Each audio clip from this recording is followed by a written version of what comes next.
Manusia diberi akal pikiran yang sempurna, harus digunakan sebaik mungkin.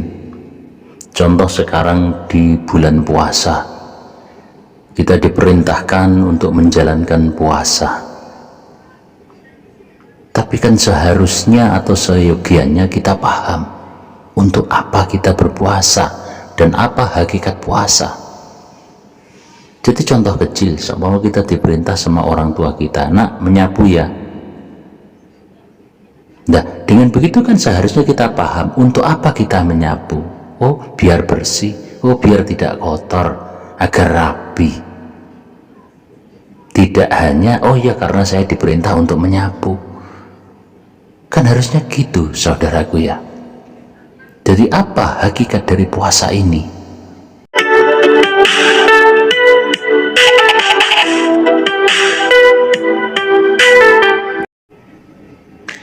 Sang kahuripan yang dimuliakan oleh Allah, umat Islam diwajibkan berpuasa selama bulan Ramadan. Ada sejumlah dalil puasa Ramadan yang terdapat dalam Al-Quran maupun hadis yang menerangkan kewajiban tersebut. Puasa dalam bahasa Arab berasal dari kata saum, saudaraku, atau siam, yang artinya menahan. Sedangkan menurut istilah, puasa adalah menahan dari segala yang membatalkan dengan cara-cara yang khusus, mulai dari terbitnya fajar hingga terbenamnya matahari.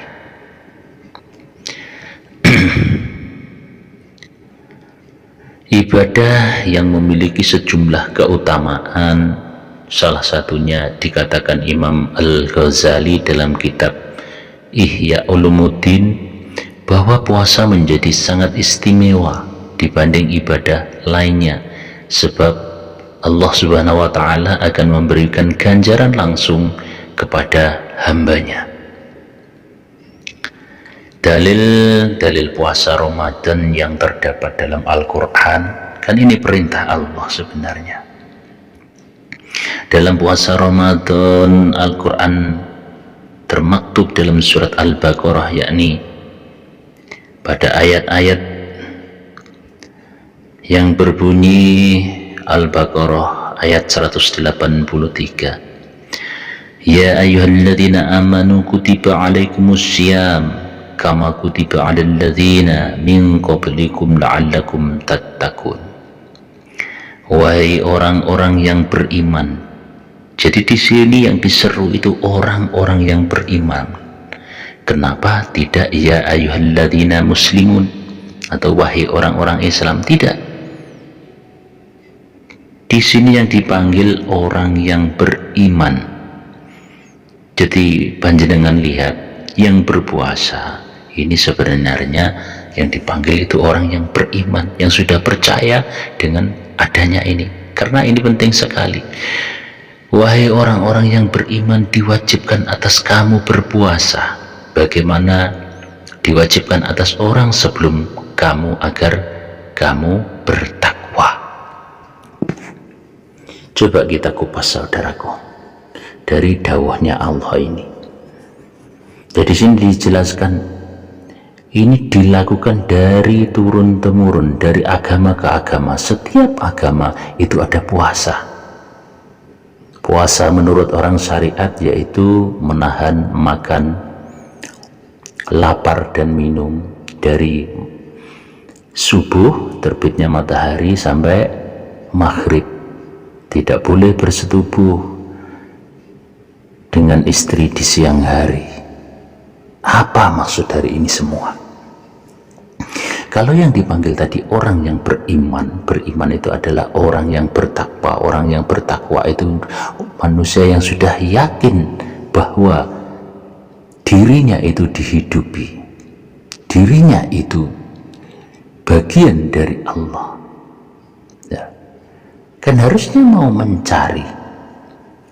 mencari untuk apa kita ini berpuasa. Lalu untuk apa kita diwajibkan puasa, terus puasa ini loh untuk apa? Kan harus dicari sebenarnya. Jadi contoh kecil, kita seumpama disuruh orang tua kita untuk menyapu lantai kita masa kecil. Di saat kita kecil, kita mikir, oh saya diperintah sama ibu saya untuk menyapu, ya saya lakukan untuk menyapu. Tahunya dia cuman diperintah untuk menyapu, tidak mengerti untuk apa itu menyapu, agar apa, itu tidak mengerti. Lah beranjak kita besar, oh iya, saya diperintah sama orang tua saya untuk menyapu, ternyata itu untuk agar bersih, ya, agar rapi, agar tertata. Nah, setelah kita besar, tanpa diperintah pun kalau itu kotor pasti kita harus menyapu, kan gitu. Puasa juga begitu saudaraku. Dalam syariatnya atau kita belajarnya, karena ini hukum-hukum Islam, karena manusia dikasih tatanan agar bisa tertata, ya, kita dikasih rambu-rambu atau sebuah hukum untuk menuju tujuan. Bagaimana caranya untuk mencapai tujuan? Siapa itu? Allah, tujuan kita. Pertama, orang Islam disuruh syahadat. Kedua, sholat. Setelah sholat, sekarang berpuasa. Mana berpuasa ini tidak hanya, menurut hakikat saudaraku ya, tidak hanya menahan lapar dan dahaga di siang hari, harus masuk lebih dalam lagi. Ternyata di situ memuat kandungan yang luar biasa. Ingat, bagi siapa saja yang terpanggil untuk melakukan puasa, sebenarnya kita menghindari dari sesuatu apa yang kita inginkan. Karena ritual tiap hari, kalau kita lapar kita makan, kita haus kita minum, kita kepingin bersetubuh sama istri, di situ dihentikan di waktu bulan puasa. Maksudnya apa? Untuk mentiadakan keinginan jasad atau keinginan pikiran, gitu saudaraku ya. Dan untuk apa dilakukan? Agar sadar bahwasanya hidup yang ada dalam diri kita itu tidak membutuhkan apa-apa. Tanpa makan pun masih bisa bergerak, tanpa minum pun masih bisa hidup. Itulah si ruh, itulah si hidup atau si hayat. Sifat hayat, sifatnya Allah yang ditaruh pada diri setiap hati, di setiap insan manusia. Gitu saudaraku ya. Jadi kalau dipikir-pikir, si ruh atau yang hidup di dalam diri itu tidak membutuhkan apa-apa. Dia tidak kepingin apa-apa selain hanya mengingat Allah. Berhubung si ruh atau si hayat yang ditaruh pada dalam diri insan ini dibarengi oleh pikiran, akal pikiran yang di situ kepinginnya yang aneh-aneh, pingin ini, pingin itu, ya, akhirnya diturunkanlah hukum Islam yang namanya puasa. Maksudnya puas, kita harus puas di setiap apapun itu yang terjadi. Ya, contoh di saat kita berpuasa, kita ditawarin makan, oh ya sampun terima kasih, tapi tidak diminum, tidak dimakan, itu kan tidak kepingin apa-apa. Disitulah pelajaran kita harus melepaskan keinginan kita terhadap dunia. Apapun yang berbau dengan keadaan dunia itu kita lepas. Pembelajaran untuk ruh agar benar-benar murni cuman bersama Allah saja, itulah puasa. Oke. Tidak hanya ini mencegah, menahan lapar dan minum, sebenarnya enggak. Itu hakikatnya untuk pembelajaran jasad atau tubuh. Tapi dalam pembelajaran untuk hati apa? Berusaha melepaskan semua keinginannya pikiran, agar si ruh ini benar-benar bening, benar-benar bersih untuk menghadap Allahnya. Gitu saudaraku ya. Jadi harus benar-benar paham apa hakikatnya puasa ini.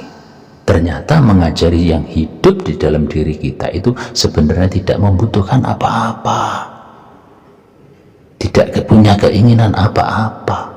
Jadi selama ini yang punya keinginan, kemauan beraneka ragam dan bermacam-macam ternyata si jasad yang ada pikiran itu. Padahal pikiran itu nafsu. Nah ini mengulang kembali kejadian dulu sebelum manusia dicipta. Ya, Allah masih mencipta malaikat dan setan atau jin. Ya, ketika jin itu ditanya, siapa aku dan siapa kamu? Lalu jin menjawab, saya ya saya, Tuhan ya Tuhan. Selanjutnya Allah menghukum, dimasukkanlah neraka 100 tahun. Di situ ditanya lagi setelah 100 tahun, siapa kamu? Saya ya saya, Tuhan ya Tuhan. Akhirnya disiksa kembali. Si jin itu dimasukkan neraka dan tidak diberi makan dan tidak dikasih minum. Setelah 100 tahun disiksa, barulah mengakui. Ditanya siapa kamu dan siapa aku? Saya hamba dan panjenengan Tuhan saya. Itu setelah dilalui penyiksaan. Nah setelah itu ketika Adam dicipta, barulah si nafsu atau si jin itu dimasukkan pada diri manusia. Juga malaikat dimasukkan pada diri Adam itu. Akhirnya sampai sekarang mengakui kan, saya hamba panjenengan Tuhan. Nah masih duduknya di situ. Berarti sedikit banyak kita semua ini masih bercampur dengan nafsu atau masih berjin. Makanya diadakanlah puasa. Hukum puasa itu agar si nafsu itu terkendali. Ya, karena bagian terbesar adapun amarah, adapun syubhiyah itu karena nafsu alwamah. Ketika perut kita kenyang, yang terjadi apa? Kita bisa melakukan apa-apa yang kita mau karena kita kuat. Makanya disiksalah di situ. Maka diturunkanlah ini perintah untuk puasa agar kita menahan. Itu saudaraku ya.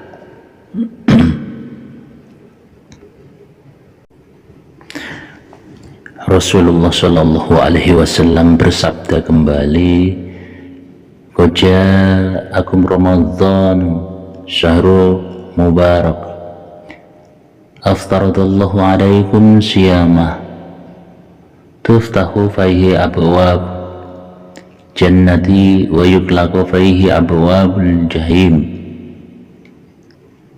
wa dughallu fihi syayatin, fahi lailatul khairum min alfi syahrin."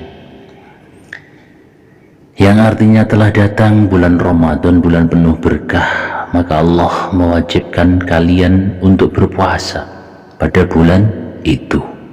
Nah, di sini jelas perintah bahwasanya kita diwajibkan puasa atau menahan, ya kan? Secara syariatnya kita menahan makan dan minum dahaga pada waktu siang hari tadi sampai menjelangnya maghrib, itu sampai maghrib datang.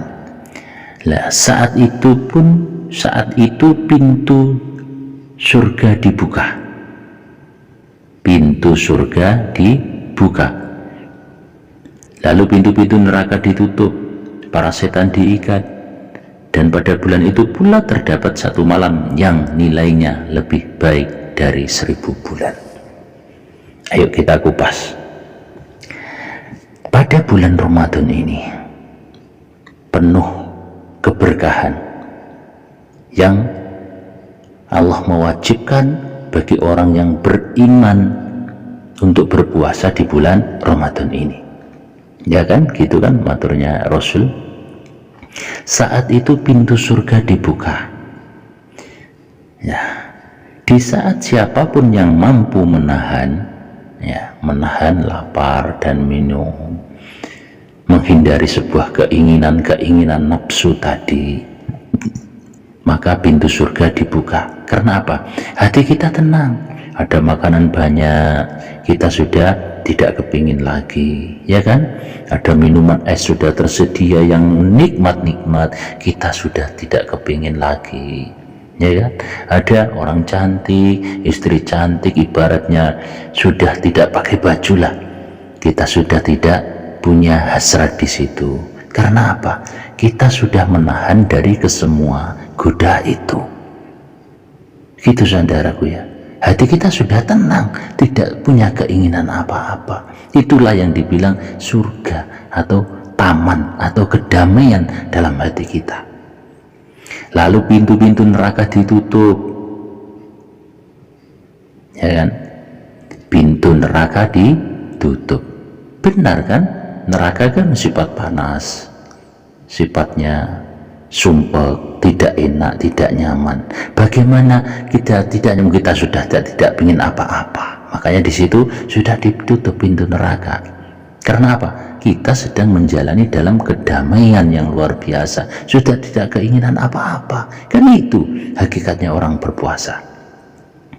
Lalu para setan diikat di bulan-bulan itu. Nah, semua manusia membayangkan bahwasanya setan itu yang bergentayangan di luar. Iya kan? Iya, memang ada itu. Tetapi intinya di sini setan-setan itu adalah apa? Nafsu atau pikiran yang ada dalam diri kita, yang selalu bergejolak, pengen ini, pengen itu diikat. Maksudnya apa? Dibelenggu atau dirim. Di saat Anda berpuasa, Anda disuguhin sate lah ibaratnya, itu kesukaan atau favorit Anda, pasti tidak akan panjenengan makan. Karena apa? Keinginan itu sudah diikat, jangan dimakan karena saya lagi puasa. Kan gitu hakikatnya. Itu yang dinamakan diikat itu. Jadi semua pemikiran ternyata apa? Setan-setan itu adanya juga ada di dalam diri. Itulah yang dibilang nafsu. Gitu saudaraku ya. Dan di bulan Ramadan ini terdapat satu malam yang nilainya lebih baik dari 1000 bulan. Maksudnya apa? Di dalam kegelapan hati kita, ketika hati kita, jadi malam itu simbolik dengan gelap. Di saat hati kita gelap, karena sudah dapat hidayah dari Allah dengan melakukan puasa yang namanya menahan dari semua goda tadi, hati kita tenang, tentram, maka kita akan menghadap dengan Allah dengan sangat indah, sangat nyaman, dan bisa menemui Allah secara sempurna. Disitulah kita sudah tidak merasa kalau kita lagi berpuasa. Kita cuma merasakan adanya yang hidup di dalam diri kita, ya, sudah tidak punya keinginan lagi, tidak mempunyai hobi lagi. Ya, di saat orang berpuasa itu tidak terlalu menggebu, bahkan kesenangan apa di situ hobi kita pasti akan terkendali, bisa dikendalikan karena keikhlasan menjalankan sebuah perintah tadi. Jadi bukan karena perintah puasa itu, karena kita ingin belajar. Jadi puasa itu belajar saudaraku. Makanya di saat kita sudah mampu menjalankan 1 bulan ya puasa Ramadan, kelanjutannya kita teruskan 11 bulan berikutnya, kita bisa menahan kesemuanya, tetap makan, tetap minum, tetapi secukupnya. Tapi yang penting apa? Hakikat hati ini bisa menahan dari ini godaan hawa nafsu tadi yang dimasukkan ke dalam diri tadi saudaraku ya. Itulah hakikatnya puasa. Jadi seumpama orang itu masih menjalankan puasa, sudah menahan lapar, minum, ya kan, dahaga, tapi tetap hatinya kotor, masih menggunjing orang, masih marah-marah, masih punya keinginan ini dan itu yang berujung bisa membatalkan hati atau najis batinnya, maka itu belum dibilang orang beriman, belum dibilang puasa yang sempurna, karena hatinya belum puas, masih ngoso-ngoso jari wong Jawa, masih gembrungsung, padahal niatnya puasa adalah menahan dari segala keinginan. Makanya di sini diaturkan Allah sendiri yang akan memberi balasan. Karena apa? Anda sebagai manusia meninggalkan semua hobi, meninggalkan semua keinginan dan kemauan yang membatalkan puasa Anda. Sampai sebegitunya. Karena apa? Kita mulai masuk dan ini memahami bahwasanya hidup di dalam diri itu tidak punya keinginan apa-apa sebenarnya. Jadi semakin kesini, semakin orang belajar makrifat. Contohnya di saat dia itu buka puasa, dia tidak mempunyai sifat balas dendam, makan yang berlebihan, makan yang enak-enak untuk melampiaskan karena tadi siang tidak makan. Ya toh, tidak begitu saudaraku ya. Biasa-biasa saja, sudah tiada rasa lagi yang membuat kita itu heboh itu atau bagaimana, itu enggak. Itulah puasanya orang yang hakikat. Makanya setelah ini maka dikeluarkanlah, setelah kita itu menjalankan puasa Ramadan, itu akhirnya dibilang fitri bagi siapa saja yang mampu menahan dari hatinya dari sifat kotor tadi, keinginan yang kemelekatan diri tadi, maka dibilang fitri atau suci. Karena Allah meniupkan ruh itu suci, kembali harus suci, karena di situ dicampur kecampuran nafsu. Akhirnya kita dikendalikan oleh nafsu. Dalam bulan puasa nafsu kita kekang, itulah yang dibilang setan yang diikat. Itu makanya setelah Idul Fitri mengeluarkan zakat fitrah. Zakat itu artinya apa? Kita mengeluarkan itu tuh beras, ada yang uang. Itu maksudnya melepaskan kemelekatan diri. Kemelekatan diri apa? Bentuk kesenangan kita, bentuk keakuanku, keakuan diri yang melekat seolah-olah ini aku, itu dilepas. Diibaratkan zakat fitrah itu melepas keterikatan diri. Gitu saudaraku ya. Rasulullah Shallallahu Alaihi Wasallam juga pernah bersabda yang artinya, setiap manusia pasti binasa kecuali yang berilmu. Setiap yang berilmu juga binasa kecuali orang yang mengamalkan ilmunya. Setiap pengamalan ilmu pun ya rusak, binasa kecuali orang yang ikhlas niatnya. Jadi di sini saudaraku sang kahuriban yang dimuliakan Allah, mari kita tata niat. Kita berpuasa semata-mata untuk Allah, tidak usah berpamrih karena surga, karena takut siksa neraka, ataupun karena kewajiban. Mungkin kalau tidak diwajibkan kita tidak puasa, padahal sebenarnya kita harus berpuasa atau menahan dari semua hawa nafsu kita yang bisa merugikan. Di sini sudah dibilang kesemuanya akan rusak kecuali orang yang ikhlas niatnya. Jadi harus bisa berikhlas dalam keniatan tadi. Gitu saudaraku ya. Karena sesudah kita mengetahui hubungan ilmu, amal, dan ikhlas, faktor pertama yang harus kita dimiliki oleh seorang muslim adalah keikhlasan. Ikhlas tanpa pamrih, sebab ikhlas sebagai penentu amal diterima atau tidaknya saudaraku. Untuk itu setiap muslim wajib memiliki keikhlasan dan beramal. Jika tidak, maka jangan berharap tegak terlaksana ajaran Islam dengan terhormat serta disegani di berbagai pemeluknya. Jadi puasa di bulan suci Ramadan memerlukan momentum yang sangat penting untuk membangun pribadi muslim yang memiliki keikhlasan hati kepada Allah Subhanahu wa Ta'ala dalam segala aktivitas kehidupan berdasarkan pada ketiga aspek ilmu, amal dan ikhlas. Seseorang beribadah puasa berdasarkan pada nilai keikhlasan dalam hati, semata-mata mencari ridho Allah, akan mendapatkan pahala sendiri di hadapan Allah, karena tanpa kita mengharapkan, Allah sudah tahu apa yang kita mau. Sebagaimana Nabi telah bersabda kembali, setiap amalan kebaikan yang dilakukan oleh manusia akan dilipat gandakan dengan 10 kebaikan yang semisal hingga 700 kali lipat. Allah Ta'ala berfirman yang artinya kecuali amalan puasa tersebut adalah untukku, maksudnya untuk Allah, aku sendiri yang akan membalasnya, disebabkan dia telah meninggalkan syahwat dan makanan karenaku.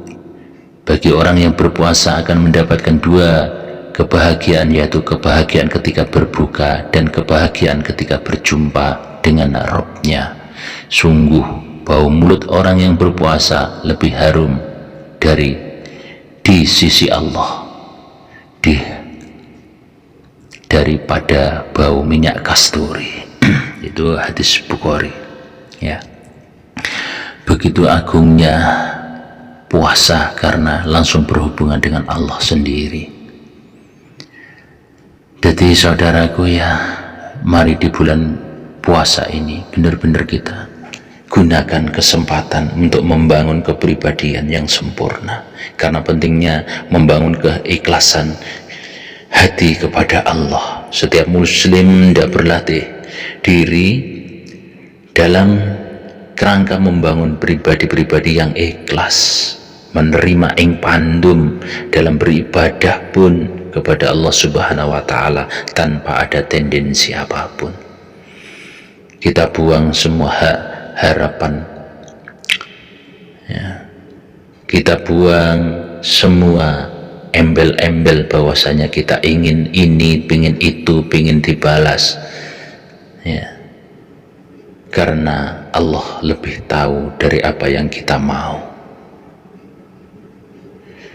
Gitu ya saudaraku ya. Ibnu Athaillah Al-Sakandari menyatakan, ya dulu itu, di antara yang pernah kami uji lalu kami buktikan adalah siapapun yang ingin memenuhi kebutuhannya dan menolak musibahnya, maka kembalikan urusannya kepada Allah sebelum diketahui orang lain, sebab seperti itulah kebiasaan Allah dengan hamba yang tergantung kepadanya. Lakukanlah hal itu sebab ia adalah jalur yang terdekat. Jadi semua kita punya permasalahan, laporkan dulu sama Allah, curhatlah dulu kepada Allah, karena Allah lebih dekat, ya, daripada kita dekatnya kita kepada teman yang paling dekat. Curhatkan kepada Allah sebelum panjenengan berjuhat kepada orang lain. Gitu saudaraku ya. Jadi hati-hati di sini, sangat riskan sekali. Maka di situ nanti kita semua akan mendapatkan sebuah ketenangan yang luar biasa karena mampu menahan itu semua. Kita ikhlas di saat kita lapar. Ingat, saat kita lapar pun itu sebenarnya buah hasil dari pikiran kita. Pasti kita mikir enaknya nanti makan apa, pasti perut Anda merasa lapar. Loh, tapi kan bener lapar. Jangan dipikir, ya, lapar itu akan hilang sendiri dengan keikhlasan Anda. Karena itu hanyalah sebuah ujian. Bagaimana tenggorokan Anda dikeringkan, pasti Anda akan teringat air. Tapi di saat Anda mengingat Allahnya, maka dengan sendirinya tenggorokan Anda akan hilang rasa dahaga. Itulah bagaimana cara kita benar-benar ikhlas menjalankan ibadah di bulan puasa ini, karena bulan ini penuh berkah. Hanya bulan Ramadan inilah ibadah kita langsung dinilai oleh Allah, lain dengan ibadah-ibadah yang lain yang masih diperhitungkan. Begitu saudaraku ya, terima kasih sudah bersama kami semua. Semoga kita semua betul-betul bisa jadi orang Islam. Orang Islam itu adalah orang yang berpasrah diri, memasrahkan semua apa yang terjadi pada diri kita tanpa bentuk protes. Itulah orang Islam. Makanya siapapun kalau belum mampu berpasrah diri apa yang terjadi pada diri kita, sebenarnya kita belum Islam dan beriman secara sempurna.